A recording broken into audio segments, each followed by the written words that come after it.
I feel like this is a great opportunity to serve my community. We want to save the world. We want to be the solution. I really feel like there's a need. There's a gap that really needs to be filled. I'm really excited to market. I'm really excited to reach the community. But the more I learn, the more I realize there is to learn. And it is somewhat overwhelming. I don't fail at things. So the fact that I'm doing something brand new has me a little worried. You know, people say don't mix, you know, family and business. But once we put our minds into this, it was like, this is our goal and we're gonna do it, nothing's gonna stop us. We were born in West Africa, a little country called Liberia. My parents met there. They, I think, dated, but you know, it's an Indian culture thing, so we don't ask too many questions. We loved living there, you know, it was just, yeah, it was pretty perfect. But then the Civil War did happen. So my mom packed us up. I was 12 at the time, my brother was 11. And we found ourselves in Piscataway, New Jersey, living next door to our cousins. If life here was a culture shock for Sanjay and I, it was even more so for my mom. My dad was still in Liberia, given that's where his business was. Eventually, I guess, it took a toll on her, so she had to go to India for a while. Fortunately, my aunt and uncle lived right next door, but it really was just the two of us, and it was... Yeah, a mother-son relationship. That's how it turned out to be. It did. Yeah. I got married 10 years ago. A boy across the street from us, on the same street that we grew up. We have a little boy, 7 years old. Do you want rice? I'm not holding it, honey. And a little girl. Do you want, this is dal? Who's 5, going on 40. Hey, battleship. Can you guys tell me what games you played today? I think to bring it to why we're here doing the Mathnasium business. I'm a scary robot. We really do want something stable for our family that we could do together. He'll do the business, I'll do the education. Exactly. We're going to worry about money for a little while. My salary is already in the 6 figures, so I would actually be giving up something with no idea as to whether we would be getting it back. It's not 100% sure. But you have to take risks like that. I feel like we're taking a leap of faith here. Good luck for your business. Yeah. Teachers do a fantastic job. They work very, very hard, but the expectations for them are very high. My name is Jason Reeves. I'm from North Central Florida. It's a very rural part of Florida. I went to school in a small town called Interlaken. I went to college and returned to teach. I actually taught social studies. Spent 5 years as a school teacher in Putnam County. Putnam County is one of the poorest districts in Florida. So I've gotten to see elementary school students and the struggles that they all have, but great kids. I spent 7 years as an assistant principal, and I've spent the last 6 years as a principal. So I've just completed 20 years in the public school system. When I began seriously considering opening my own business, I gravitated towards something that I felt like I had some expertise in.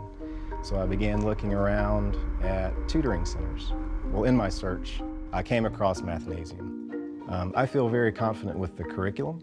I feel like the instruction and the materials are top-notch. My wife is very supportive, probably because she's heard me talk about starting a business for years now, and I'm finally pulling the trigger. So I've put all the chips on the table with this venture. I never ever thought that I would be in the math education field, but I never thought that I would be in criminal law either. My name is Heather Pastor Ballesteros. I lived in the DC area until college, went to Georgetown, and then went to law school in Miami. I worked at the Public Defender's Office in Ocala, Florida, which is a small town south of Gainesville. It was a job that I absolutely loved, and a job that I never thought I would do. We're gonna get ready for soccer. So I have 2 girls. Adriana is 8 and Emmeline is 6. Oh, lovely. And they are both Mathnasium students. I found Mathnasium literally driving by. I literally turned my car, drove in, and here we are. I love you, Boo Boo. I have to give my husband Gene credit for the idea of actually owning a Mathnasium.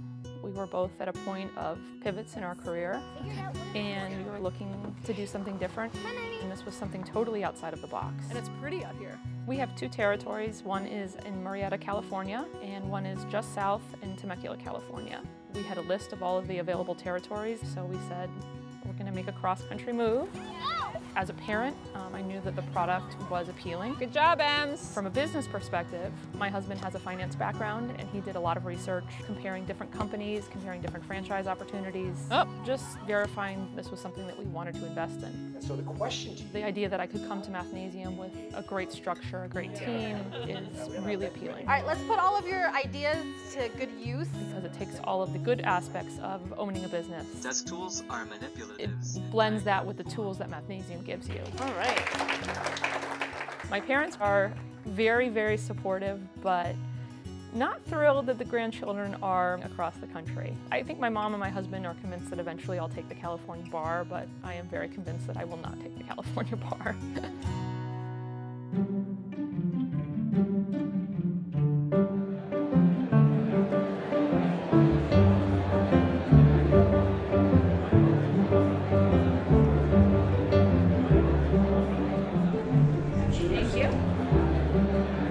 Well, welcome to our 12th annual Mathnasium convention. Wow! Congratulate yourselves. We have 800 people this year. It was good to see how many different people from around the country were coming to the conference, and just to see what different Mathnasium owners look like. Well, I've been in public education for the last 20 years. It's interesting getting to talk with Sunjay, Sunita, and Jason. They have very different backgrounds than myself. My main concern is this is going to be my livelihood. Yeah, the financial piece for sure is a huge burden. You know, I was a sole breadwinner for my home. I had a very nice income, and all of that went away. And so I believe that struggle motivated me to do all that was necessary to ensure that the business was successful. What piqued your interest in Mathnasium? Well, I had a background in a totally different field. Okay. I was working as an actor and writer, okay. And I just realized that I wanted something that I could sustain myself on and feel happy with what I do. Yeah. So I opened in January of 2012. 2 years later, moved out to Georgia, and along the way, kind of put some feelers out there about selling. I had already had equity in the center, yeah. And I was doing pretty well. And the really strange thing that happened, somebody called me to enroll their child in Mathnasium. And throughout the course of the conversation, they were like, man, I really would love to own a Mathnasium. Okay. And I was like, really? They're like, yeah, but I'm from this neighborhood and you own this Mathnasium. I was like, well, funny you should mention that. Yeah. I was kind of shocked at like, oh, wait a minute, this thing that I was building up, I thought I was just trying to, make some money and support my family, but I actually had something that was like attractive just to someone else. Somebody else. I understand. The #1 producing owner in the network, Mo Khalil. I have been communicating with Mo quite a bit, but actually getting to meet him in person was pretty cool. Yeah, I wanted to talk to you about owning multiple centers. Having 2 is really challenging, and it seems overwhelming at times. What is your secret? So to run multiple centers, it's all about people, but finding the right people to complement my skills. And so, I love math, I'm really good at math, but to run a business, you're not really going to teach a lot, right? And so my strengths were always sales, marketing, leadership. And so same thing for you, sit down, figure out what do you want to do in your business, right? If I want someone to develop a relationship with parents, talk to parents, well then I go after that skill. They might not necessarily have the best math skills, which is okay, because that's not what they're there for. I think that's the best part of Mathnasium process so far, is just having people help me. Everybody else has kind of made the mistakes before, and so why relive them, right?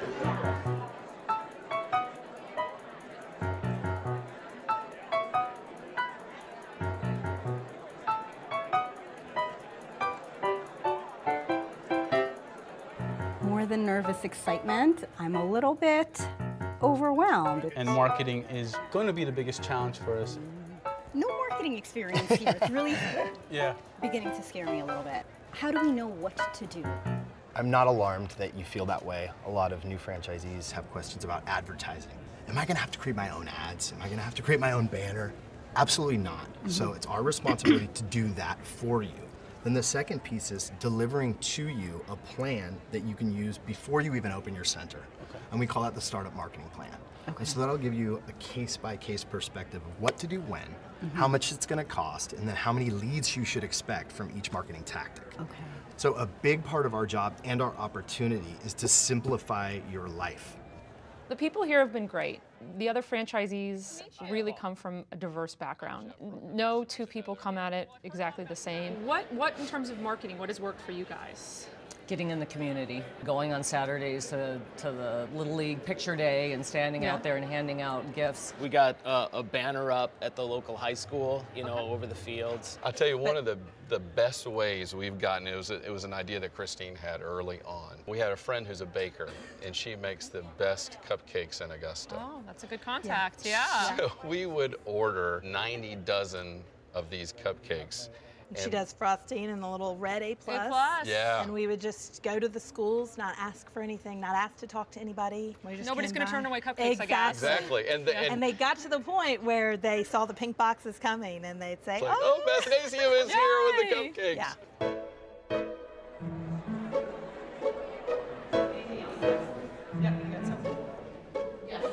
So I'm putting my whole business and our investment in your hands.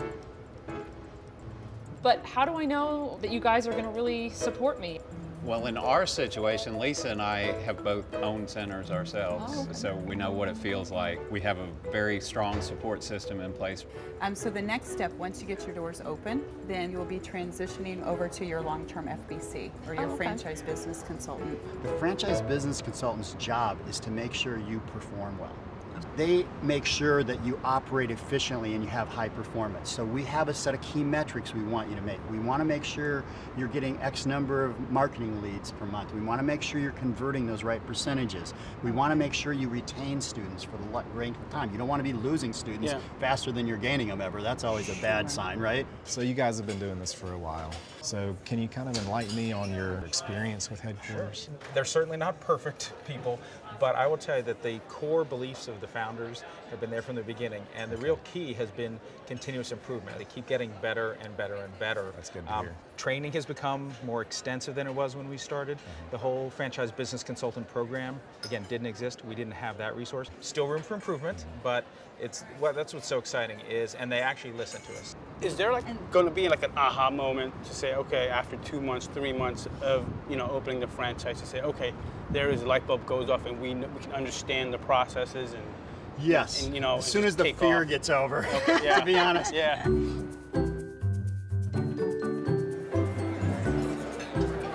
If you're going to the top tier schools, they still want to see calculus on your high school resume. So, well, I came to this whole thing because I was a little girl that was good at math. So Jennifer and I both have an interest in pushing young women to reach their potential, drawing girls into Mathnasium to help them succeed. I was a strong math student, but I knew exactly what point my confidence waned, and that was the biggest problem I had was my confidence. Yeah, so and when was it? Honors geometry. I didn't have that team support saying that you can do this and giving me the confidence to keep going in it. What you'll see a lot of times is mothers who they're well-meaning and they want it, but they console their daughters. They say, it's okay, sweetie.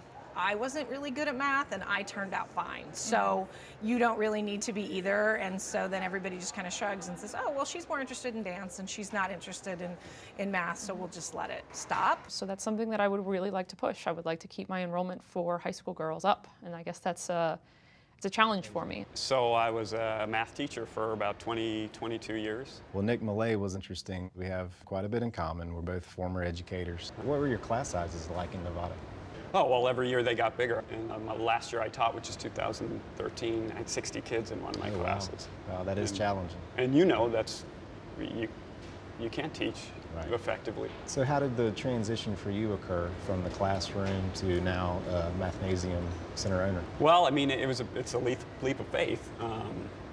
I was nervous, and am I going to put students in the seats? and we've been real successful. We grew real fast. But I mean, you know, before I opened, I had that worry, and after I opened, I had that worry, and last night I had that worry, and I don't think that's ever going to go away. And I saw the curriculum, and that was the big thing for me. It was philosophically very much how I always taught in the classroom. So I thought, you know what, I got to do it. Right. There's no looking back. I couldn't be happier that I made the switch. I'm intrigued by the curriculum. What inspired you to go down this path? Well, the biggest surprise of the day was I got to meet Larry. David was there as well. I started teaching in 1974, grades 7, 8, and 9. And I realized that my kids were working developmentally around the 3rd and 4th grade level. So every day I would create material for my kids. I spent many, many hours using the old mimeograph machines. Then in 1980, my son was born, Nick. So I started creating more material that would be appropriate for him. At that point, I actually evolved into a curriculum consultant for various schools. And those schools wanted me to develop material, if you will, to fill in the cracks that every textbook series has some, what people consider cracks. Absolutely. And since Mathnasium has started, we've taken that material and fleshed it out now into material that the entire system uses. I mean, yeah, the real goal was to take what Larry had created and make it possible for other people to use it. When we started, and Larry and I were the first. We were it. That was the education department, and we basically opened the first learning center. There was no headquarters or anything like that. The goal for me was to make it so that other people could use what we call now teaching the Mathnasium way. It's like there's the recipe, which is important, but then there's the cook. You know, if you can't cook, I can give you a great recipe. That's going to do you no good. Yeah. In fact, it's probably better to be a good cook with a lousy recipe than it is to Sounds right. the other way around. So Larry trained the first couple of teachers, and then I basically threw Larry out of the center. I sent him home. He wasn't allowed anywhere near the place because we really wanted to find out if it could operate without me, without him. Because if it couldn't, then we had a one-center business. It's a one-center business, yeah. And it was only at that point, which I think is 2005, that we felt comfortable. Actually, 2004 is when we did our 2004 franchise training. Right. So then we're like a married couple. Yeah, exactly. Like when's our anniversary? I have no idea. You know, he's sort of like the face of Mathnasium. You know, when you think of Mathnasium, you think of Larry. It's just it's an amazing story. In summary, I think the best part of the conference has been the people. Having that close connection with them, developing relationships, bouncing ideas off each other. I actually woke up in the middle of the night thinking, crap. Oh my God, we're doing this. There seems to be a common thread with many of the franchisees that I've spoken to, and that's the child is most important. That gives me some confidence that if I can keep the kids front and center, I'll be okay.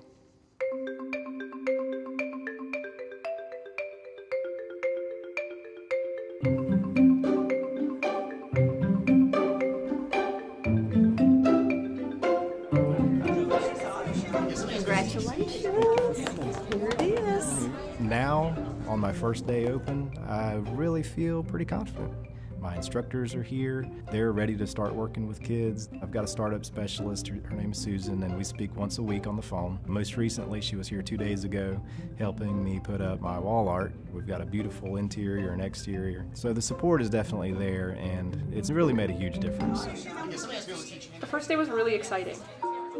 It's a big process. There's a lot of anxiety and stress that goes into every detail, from the lease negotiations to buying the furniture to everything that you need to do. Yeah.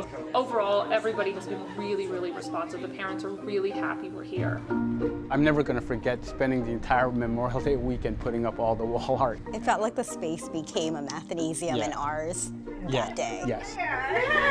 The other franchisees, I'm genuinely surprised at how free they are with their time and advice. The better the center is doing, the more free with their advice they've been. One of my biggest concerns going into this process was the ability to find qualified instructors.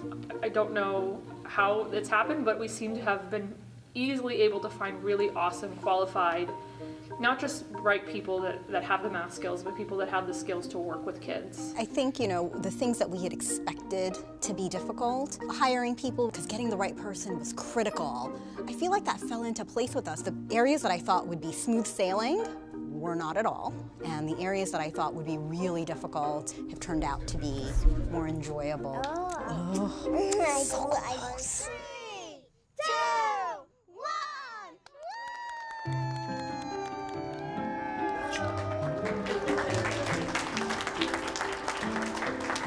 1. So I can say that even though I'm not in education anymore, I'm not a principal, I'm not in the school system, I can say with confidence that what we're doing here is going to make a positive impact. Something that I can feel good about when I go to bed at night. I may choke up a little now, so. Everything about Mathnasium spoke to us in our souls. We feel such a connection to all of the kids that have walked through our center. Thank you to everyone in the room. Thank you to the crybaby next to me.